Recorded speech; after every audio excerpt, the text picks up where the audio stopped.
आज मी तुम्हाला डाळ बटाटा बनवून दाखवणार आहे. तो पण मी कुकरमध्ये बनवणार आहे. तर त्याच्यामध्ये बघा, कुकरमध्ये अर्धी पळी तेल गरम करत ठेवले आणि तेल चांगलं कडक गरम झालेलं आहे. त्याच्यामध्ये छोटा 1 चमचा मोहरी टाकायची, छोटा 1 चमचा टाकायचं जिरं, थोडीशी टाकायची हिंग पावडर, कढीपत्ता, एक टाकायचा मिडियम आकाराचा कांदा. कांदा चांगला भाजून घ्यायचा. कांदा बघा हलकासा भाजलेला आहे. ह्याच्यामध्ये आलं, लसूण, हिरवी मिरची, सुकं खोबरं आणि कोथिंबीर हे सगळं मिळून 3 चमचे आहे. एक गड्डी बघा लसूण आहे, अर्धा इंच आलं आहे, एक पोपटी कलरची हिरवी मिरची, एकदम थोडंसं खोबरं टाकलेलं आहे. ते जरी नाही टाकलं तरी चालेल. आणि थोडीशी कोथिंबीर असं मी कुटून घेतलं आहे. तुम्ही पेस्ट करून जरी घेतली तरी पण चालू शकते.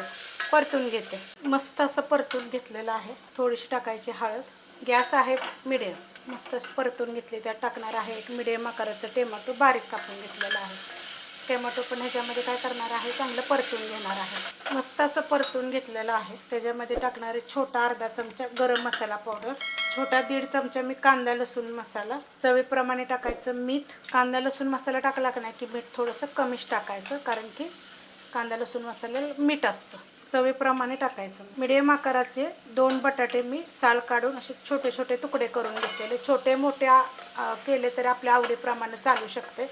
मसाल्यामध्ये काय करायचं, 1-2 मिनटं परतून घ्यायचं. मसाल्यामध्ये मस्त असा बटाटा परतून घेतलेला. ह्या बटाट्याचे ना साल जरी नाही काढली तरी पण चालू शकते. स्वच्छ धुवून कट करून जरी तुम्ही ह्याच्यामध्ये डायरेक्ट जरी टाकलं तरी चालेल. अर्धी वाटी मी तुरीची डाळ भिजत घातली होती 20 मिनटासाठी. नाही भिजवली तरी पण चालते, पण भिजवली का नाही की मग जास्त असा बटाट्याचा गाळ होणार नाही. त्यासाठी काय करायचं, अर्धा तास 20 मिनटं भिजत घालायची. स्वच्छ धुयाची भिजत घालायची. आणि भिजल्यावर सुद्धा स्वच्छ धुवून घ्यायची, कारण की त्याला मग जर ज्याला कुणाला पित्ताचा त्रास असेल का नाही तर मग ती जळजळ करत नाही. थोडंसं चांगलं परतून घ्यायचं. ह्याच्यामध्येच डाळ मी परतून घेतलेली आहे आणि ह्या वाटीच्या प्रमाणे घेतली होती डाळ. थोडीशी टाकणार आहे कोथिंबीर. मिक्स करून घेते. आता ह्याच्यामध्ये ना आपल्याला टाकायचे कोमट पाणी. साधं पाणी टाकलं तरी चालेल आणि कोमट जरी टाकलं तरी पण चालेल.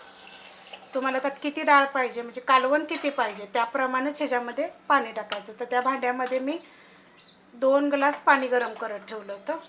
तर त्यातलं मी 1.5 ग्लास टाकलेलं आहे. गॅस करणार आहे एकदम बारीक. कुकरचं लावते झाकण आणि बारीक गॅसवर काय करणार आहे, मी 3 शिट्ट्या करून घेणार आहे. 2 जरी केल्या तरी पण चालतात. कुकरच्या बघा 3 शिट्ट्या झाल्या होत्या. पूर्णपणे थंड करून घ्यायचा. बारीक गॅसवर केलं होतं.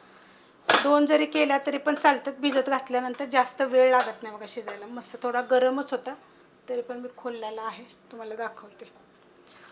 डाळ बटाटा खूप छान होतो असा, हे बघा अशा पद्धतीमध्ये, आणि खूप चविष्ट होतो. एकदा अशा पद्धतीत तुम्ही करून बघा. रेसिपी कशी वाटली मला कमेंट करून सांगा. रेसिपी आवडली तर लाईक करा, सबस्क्राईब करा, कमेंट करा आणि शेअर बी करा.